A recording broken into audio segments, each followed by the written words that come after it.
ஏழை காதல் மலைகள் தனி தோன்றுகின்ற ஒரு நதியாகும் மண்ணில் விழுந்தும் ஒரு காயமின்றி உடையாமல் உருண்டோடும் நதியாகிடும். இதோ இதோ இந்த பயணத்திலே இது போதும் கண்மணி, வேறெல்ல நானும் கேட்டேன்.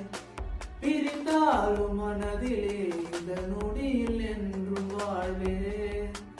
இந்த நிகழ்காலம் இப்படியே தான் தொடராதா?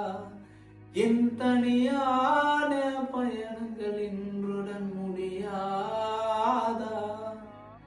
முதல் முறை பாட பிடிக்கிறேன், முதல் முறை வெளிச்சம் வருகிறேன், முதல் முறை முறிவு கிளை ஒன்று பூக்கு